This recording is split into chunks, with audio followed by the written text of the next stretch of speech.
there's something in me that activates when I see the people. There's something that comes on, that turns on, that says it's go time. It's time to start. And I get a lot of satisfaction from that.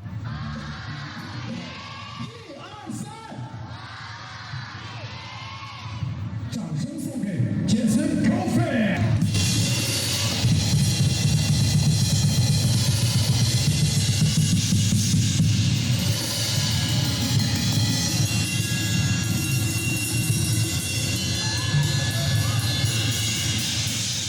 Especially as a drummer. You know, I have drumsticks in my hand, and the drummer usually starts the song. It's like I'm starting that engine, and the people are sitting there, they're waiting, they're listening, they're, okay, what do you have to offer? It can be a little scary. You're going to dive in, you're going to jump right in, and you hope with what you give them, they're going to enjoy it, they're going to receive it well.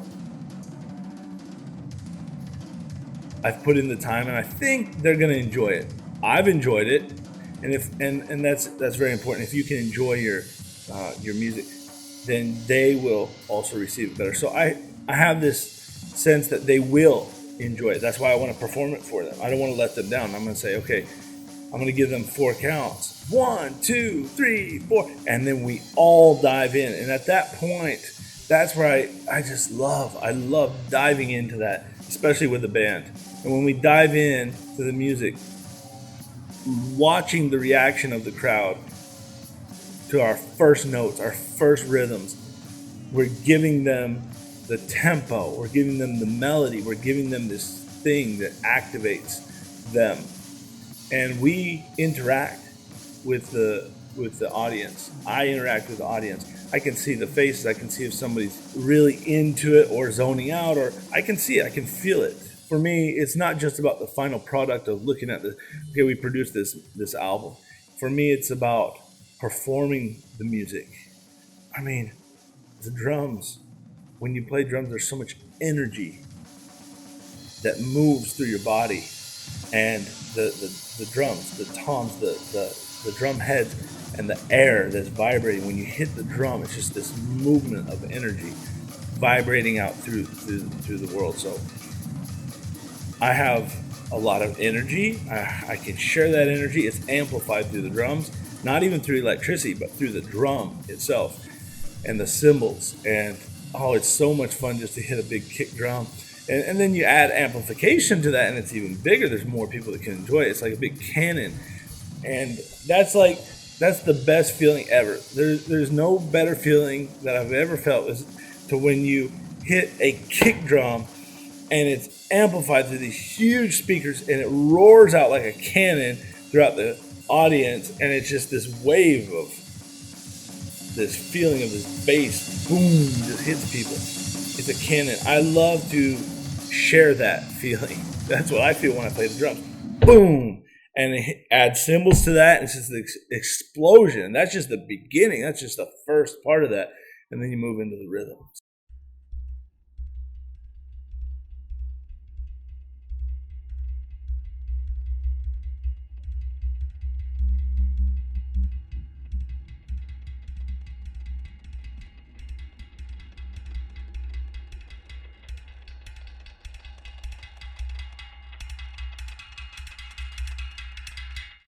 And the drums are really unique in that they were made to be played by multiple people as a drum, like a drum circle or a group of drummers. You see it a lot in Afro-Cuban playing.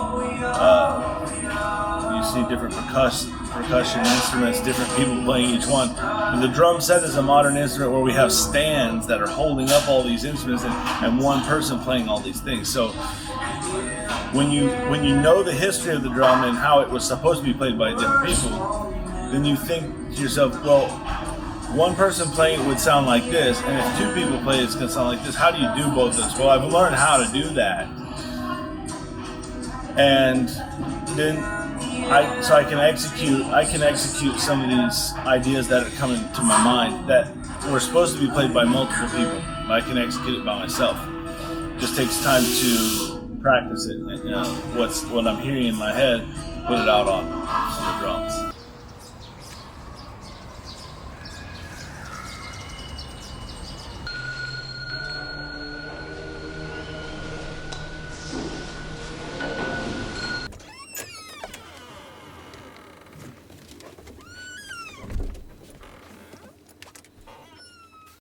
I consider myself a working drummer. And what that means is that you're able to learn the music that is needed for whatever job may present itself. Whether it's the recording studio, whether it's a live performance with a singer-songwriter, whether it's to be able to play in a musical, it's learning other people's music or teaching. You're working. You're doing things that aren't just things you want to do. I think a working drummer or a working musician or a working artist is different than somebody who does it as a hobby and just wants to create something for fun. It's not always just for fun. You have to work. You have to put in the work. So I consider myself a working drummer. I do play music that I enjoy, but I'm also able to work with others and meet the needs of other musicians. Being a working musician also means you have to practice and rehearse things that you might not want to. And you got to put a lot of hours into it. You're getting paid to do a job, and you have to execute that job. It has nothing to do with feeling. I feel like playing today, I'm going to play. No, you're going to work. If you're going to get that job, if you want to keep your job, you're going to have to put in the work. So yeah, there's a lot of times you have to practice, and a lot of times you have to play, even if you don't feel like doing it. You might be tired. You just had a gig the night before, or you got up early or too early, and you're tired. You don't want to practice drums at that moment, but you have to get the job done.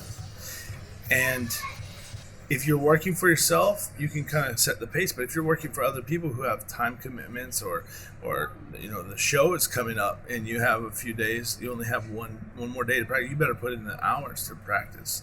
For example, if I have a drum solo coming up, I'm gonna put in the practice. And if I have no performance or no solos or nothing coming up, I might not put in as much work. So being a working musician also means that you learn a lot more. You put in a lot more hours than you might have if you didn't have a lot of work. The more work you have, the more work you put in. And it just keeps going. Also, if you're in just one band, you might not need to practice that much. You might have already mastered or learned the songs for that band. But if you're a working musician, the difference in that and being in one band is that you have to work and play with so many different people. So you have to learn quickly, and you have to spend a lot of time learning a lot of different people's music. That's what a working musician has to do. And there are a lot of benefits to that. There's a lot of fruit that comes from that. Because when you sit down to do the things you want to do, you've already put in the work from all the other music that you've had to learn, and you're that much better.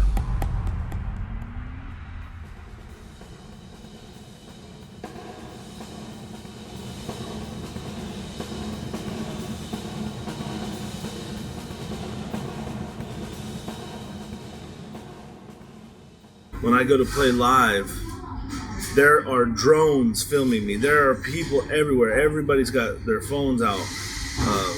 People recording on multiple devices all at once, and you don't get to tell them they can't record you. You can't tell people, don't film me. They're going to film you anyway. Everything you do is going to be recorded or filmed everywhere you're at. So if that's the case, then they're going to be filming some of your mistakes, and I have to be okay with that. But now's where the hard work goes in the underground. I go underground. Drummers usually have to go underground because the drums are so loud. I live in these big, tall buildings, and you can't make so much noise. You can't be stomping on the floor. We have to go down in the basement. So we go down into this dungeon, into this cave, and we practice and practice and practice. And when we come out, when we emerge, when we come out into the light, hopefully we have something that's presentable.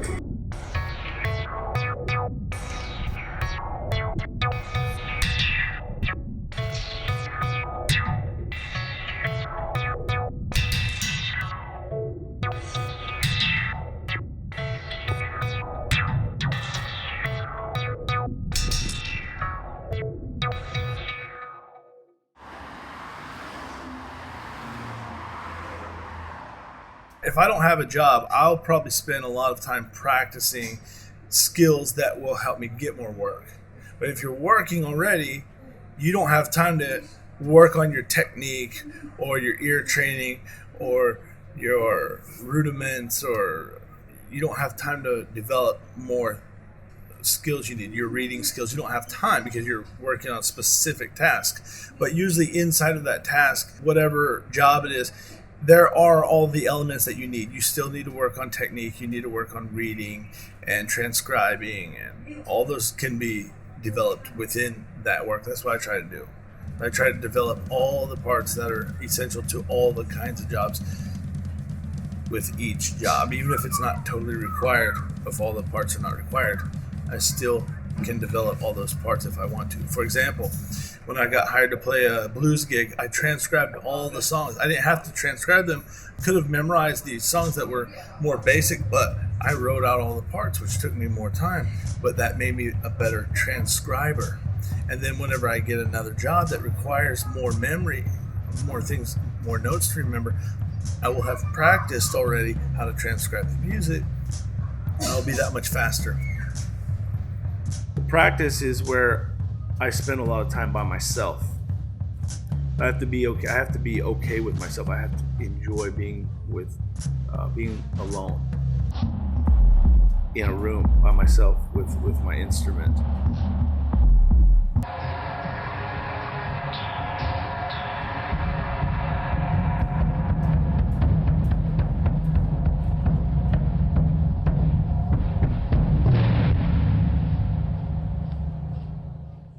I think there's also this way that you can work that is enjoyable, where you can actually say, "Hey, I'm going to live in this space. I'm going to be in this studio or in this rehearsal room or with my practice pad for the majority of the time. So I got to be happy. I got to enjoy where I'm at." If I can have that attitude and I can enjoy it, then I actually enjoy the rehearsal parts. Some of my favorite times are now working with the band in the rehearsal room. There's a lot of hard work that goes into the rehearsal, but we have learned to enjoy that time.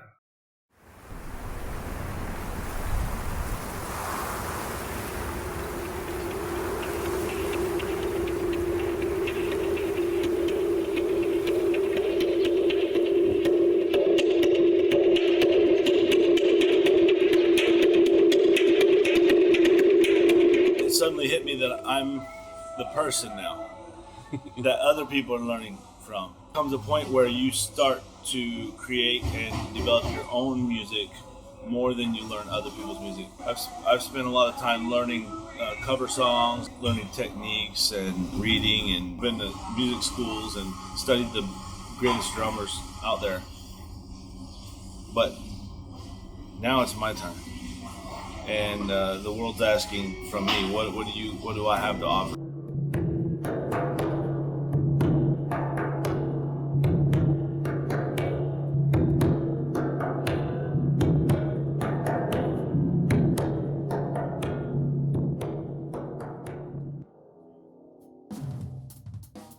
So learning other people's music is great because you learn new things that you wouldn't have known. And there's so many people that have gone before me that have played such great music, and I can learn from so many books and videos. But there comes a time when you start making your own music. Now, whatever you have listened to throughout your life, you become a result of that. So let's say I listened to rock music my whole life. I've been putting in my bag, just imagine a backpack. That's how I think of it, a big backpack with it. I'm just throwing stuff in it all the time. And then eventually I produce something of my own at the end of that. And it's going to sound like something similar to what I put in. So what's come into these ears and these eyes, usually something similar is going to come out. It will never be exactly the same. So it's very good for me to learn and go to school and learn all these things. But there comes a point when I need to offer something to the world. You know, you don't want something that sounds exactly like somebody else because it's already been done. I put some things in that I like. Some things are things I didn't necessarily like, but I had to learn. Maybe I played with a band and they wanted to learn a song, so I had to learn that music. Okay, I put it in and I learned and I got a new perspective.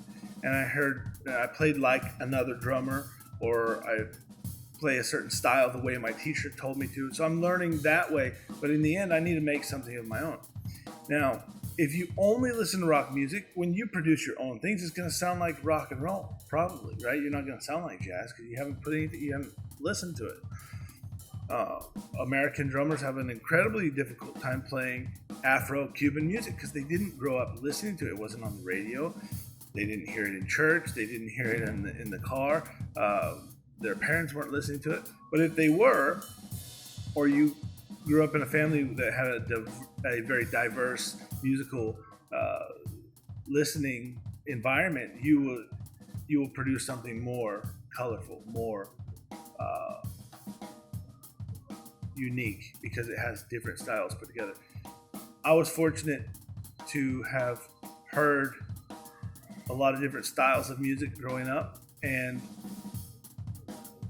when I play music, I can often move in and out of different styles. And the way I became more diverse as a drummer is I was playing on stage live with many different singers would come up. I was playing in church.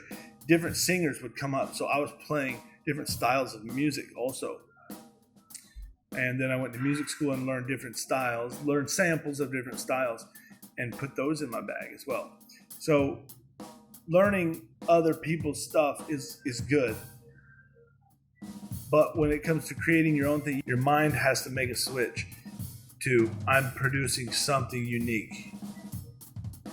And how do you do that? How do you make something new? Well, first of all, you have to have permission. You have to feel like you are allowed to do that. When we're younger, you're asking the teacher, what do I do? How do I do it? They teach you that this is what you're supposed to learn. This is what's going to be on the test. You do this. So unless your teacher taught you how to be creative and say, create something new. Here's some coloring. Here's some crayons. Here's a blank palette. Make something. But a lot of times we're learning other people's stuff. So creating your own music requires you to make the switch in your mind to, I'm not learning other stuff, other people's things. I'm making something now.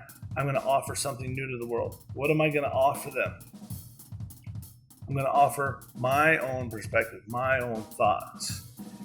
And if I feel free to do that, I might make something.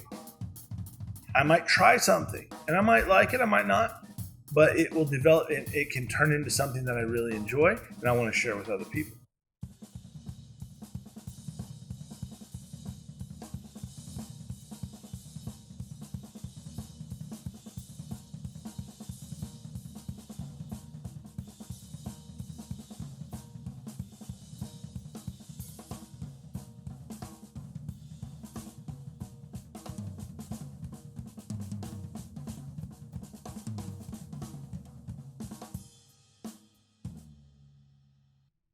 So for me, I made the switch in my mind that I was just talking about. I made that switch from learning other people's music and producing something that sounded like other people to making my own thing.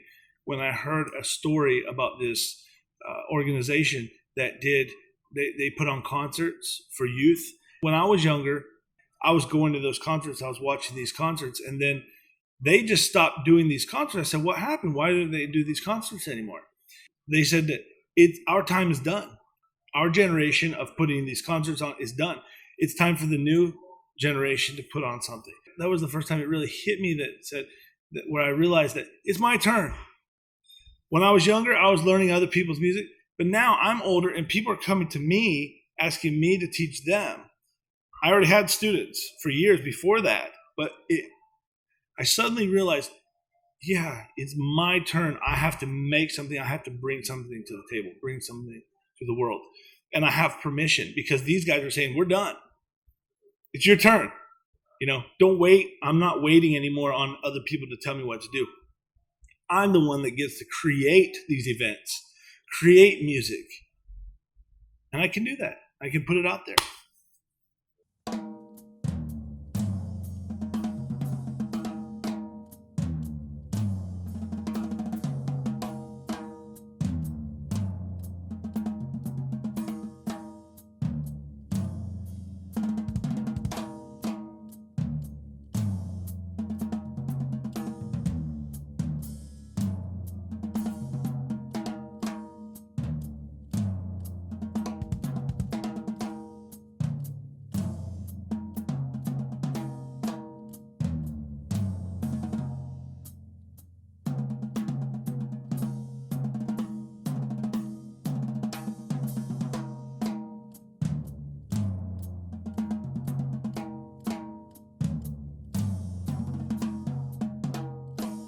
I would much rather work with other artists, with other musicians, and actually, that's one of the reasons I play music. I like to work with other people. If I play by myself, I get a little bored. It's like playing basketball by yourself. I like shooting. I like the basketball. I like even dunking the basketball by myself. But when you play as a team or against somebody else, it's so much more fun. And with music, it's the same way. We play off of each other. Somebody will have an idea, present it, and I'll play something back, or together, or we agree on an idea together. So you have much more music, much more content is created, much more creativity is spawned through working with other people, which leads me to say you better choose wisely who you work with, because if you work with great musicians or people that are better than you are, it's probably going to pull you to a new level, another place. They're going to have more ideas, and then it'll help you to pull out more ideas or force you to think in a different way.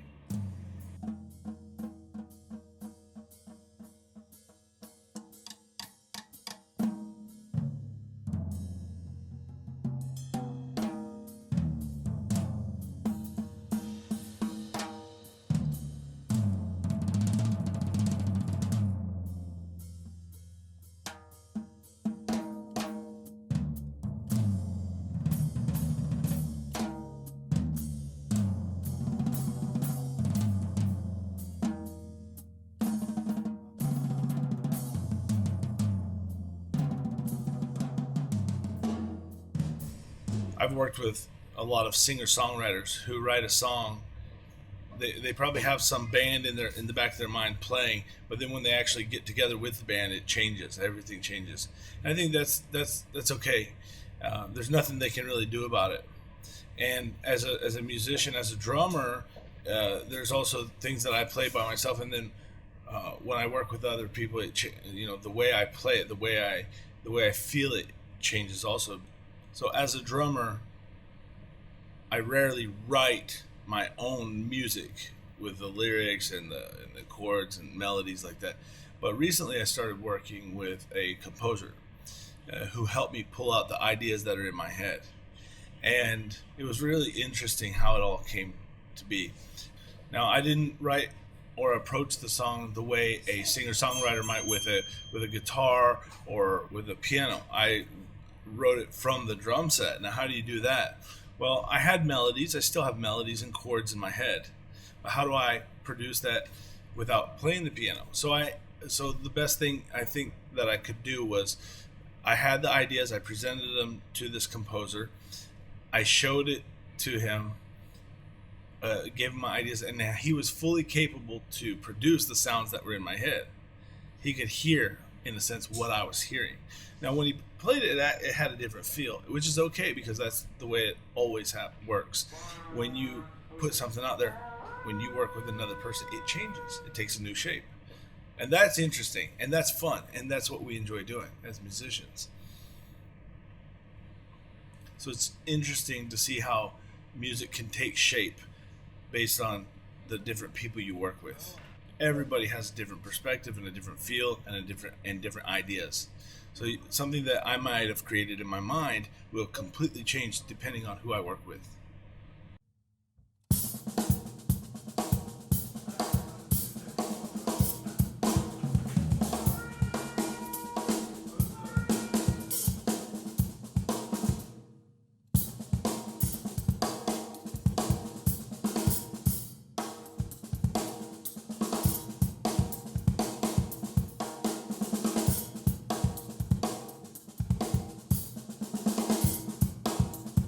I do tend to, for myself, I tend to like the stuff that's more organic, something that's, you can hear some imperfections. As a musician, if I hear a drummer or a guitar player play something that I can feel where they were wanting to go, but they didn't actually get there. Maybe their technique wouldn't allow something that their mind was trying to get accomplished.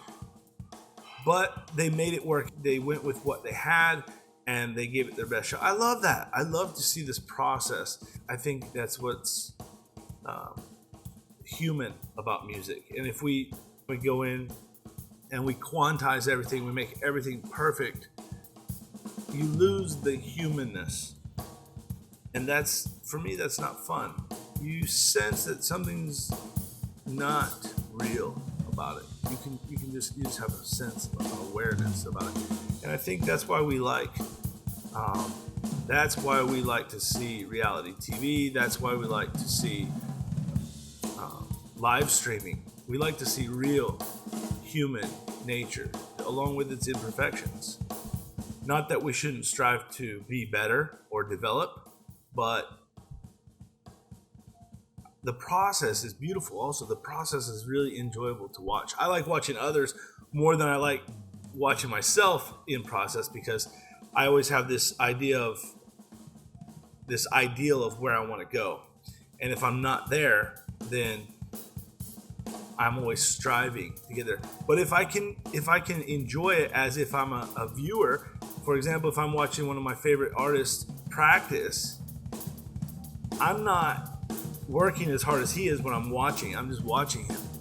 And if he's working hard and he's making some mistakes, but he's enjoying it, I enjoy it even more. But if he's striving and he's making mistakes and he's like just frustrated, I can feel that in his music and I can feel that in his life, and it's not fun, So I want to see somebody who can enjoy the process, and that's what I try to do. I try to enjoy the process, not just produce something that's always perfect, because the reality is we're never gonna reach that ideal that's in our head. Even when you get to that place where it is ideal, the person who produced it still feels like there's something more to be developed in that. Now, when I watch somebody else play, like if I see Dennis Chambers, for example, play something, I think that's ideal, that's perfect playing. But he might not feel that way. So I think what we need to do as artists is to accept the process and enjoy the process, enjoy the journey through that. And if we can, I think we'll really enjoy music more. We need to enjoy just holding the drumsticks, playing and exploring. And what I see my son do, he explores everything. He's not worried about performance, he's exploring. And I think that's what we need to do also. We need to explore and enjoy the journey of music.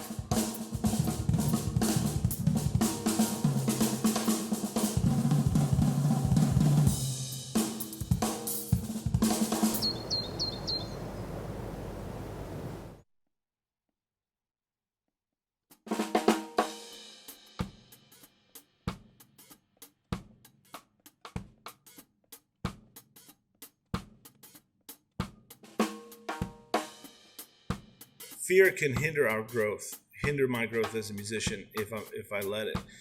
If I'm afraid of that people are not going to receive me well, or fear of rejection, then it can really stifle my performance.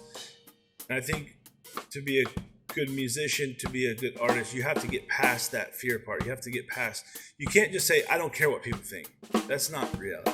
We do care what people think about us. I think a lot of times we have fear because we're afraid that what we produce won't be received well. And we're thinking of our audience as these judges or people that are testing us, when in reality they're not.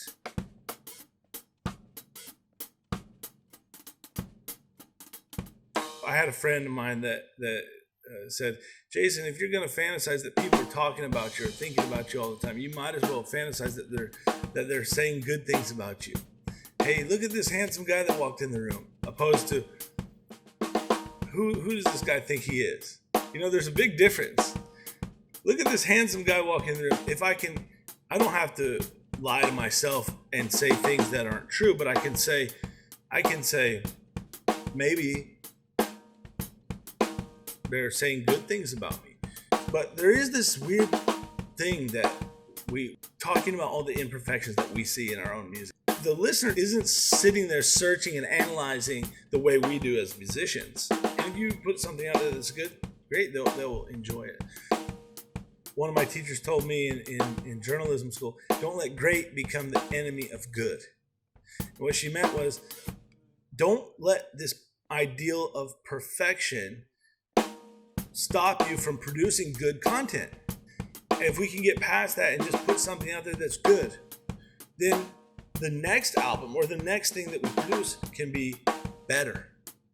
When you're creating new things, when you're making your own music, I can sit there for hours and hours and hours trying to perfect this one thing. And I think we should practice hard and make it as good as we can. But there comes a point where that's enough. That thing is not going to consume my whole life and take all of my time. There's an end to it. And if it's not good, I'm not going to show it maybe. But then there's a whole nother element to this, is if you play live and you have to put something out there, then you do your best. You just do your best. And if it's not perfect, and even if it's not good, well, you'll receive some criticism, and then you'll get to try again the next time. But for me, to be creative means I have to get past fear. I have to be willing to put something out there. And for the most part, when I create something, it's good. And people are enjoying it. If it wasn't, I probably wouldn't be doing drums. You know, if I was doing some other thing, it might not be good. But drums, I'm pretty good at it. I can put something good out there. But perfection, that's in the eyes of the beholder.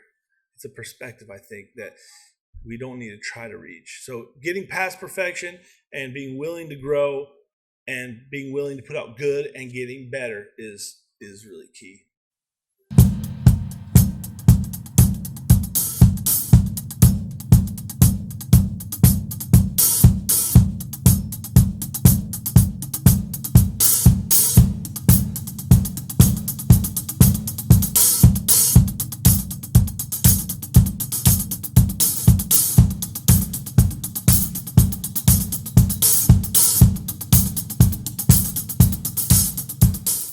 When you get encouragement from people after every time you play and they say, good job, wow, you sounded great, you can ask them why or what sounded good, because a lot of people don't know how to give constructive feedback. They will say, good job. And you say, thank you.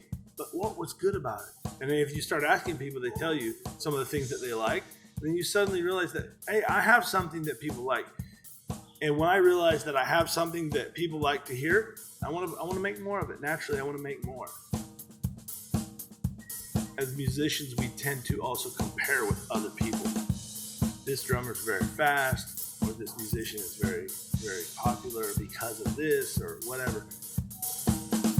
So rather than comparing with people, there's a trap. Comparison is a trap. When I see something good, even if they're the same age or somebody younger than me, if somebody does something even better than me, stop for a moment and say, good job. That was amazing. How did you do that? Or what did you do? I want to keep that childlike awe about music. And I found that very helpful. And people receive it well, because when I encourage another musician and I say, wow, or especially a drummer, because I'm a drummer, if I say, you sound amazing, that was great, they light up. They like to hear that. They're thankful, because they don't get to hear it enough, I think, from other musicians. We often look, I can do that, or I can't do that, or there's this comparison thing. It's not healthy. Rather say, that part, I really enjoyed that. And that, when I can have that attitude, that also helps me to enjoy my own playing more, and helps me not be afraid to put something out there also. Yeah, that's unique. I don't have to outdo the next guy. I can just be myself.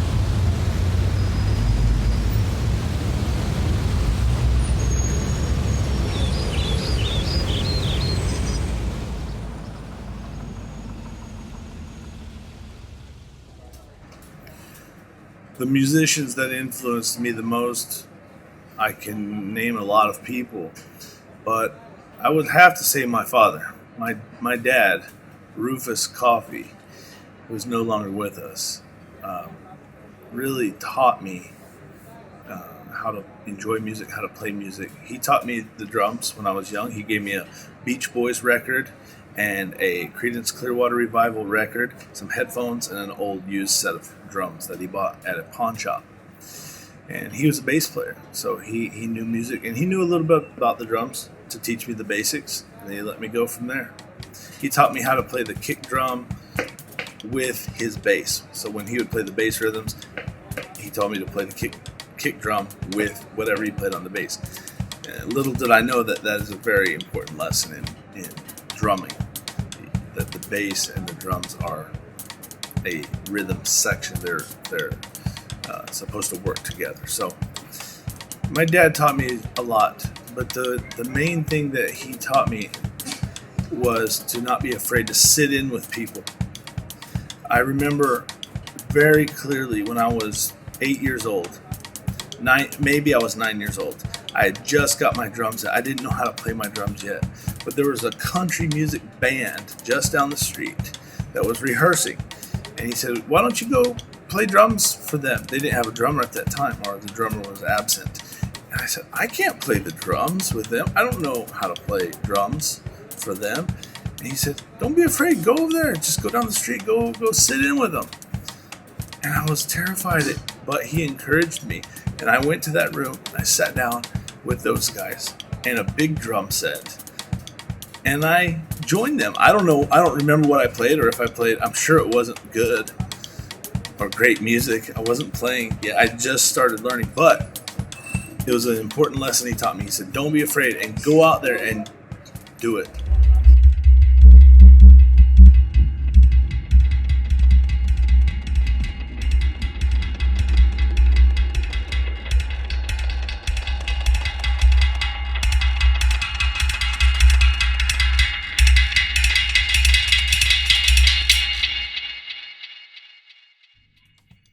Music has the ability to express emotion, where words and conversations, you can express a lot of different emotions, but music takes it to another level. You have harmonies, you have melodies, you have rhythms, these things that support your feeling. You watch any movie.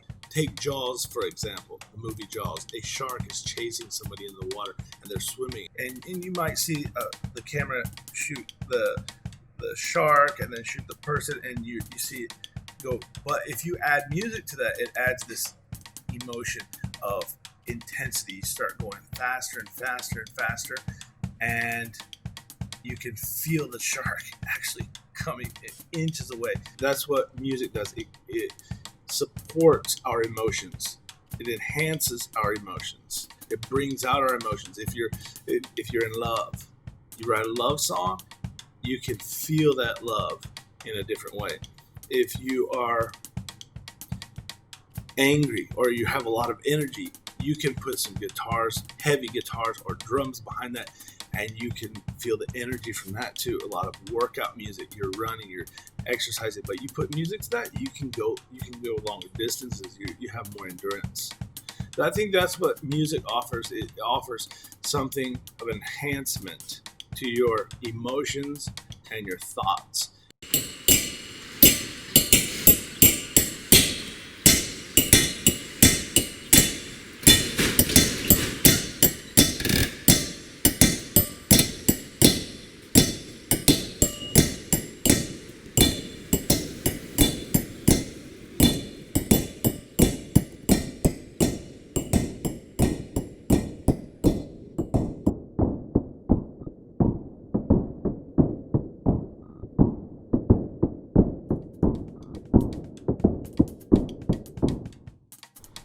So I love performing, but I love teaching as well. If I only played music and didn't get the chance to teach, I would be really sad.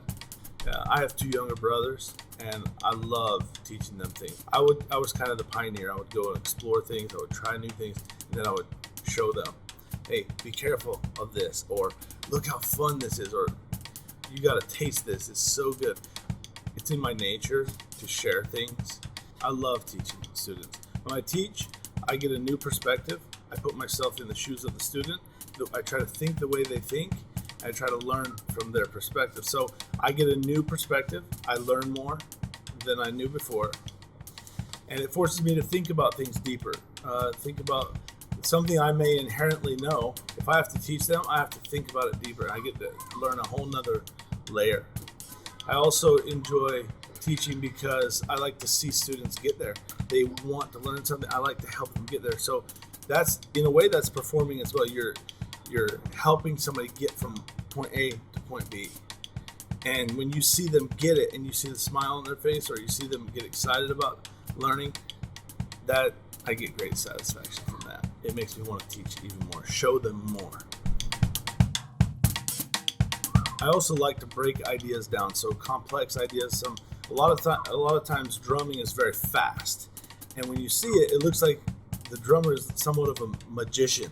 They just do this magic trick that is like impossible to accomplish. I like to show the student, like, let me show you. Let's break it down. Let's slow it down. Let me show you. Let's pick these pieces apart. Let's dissect the music, and let's learn it. Because the fact is, it's not magic. The brain is very capable of producing some very fast and complex things. But it's human. It's still human. You can still do it.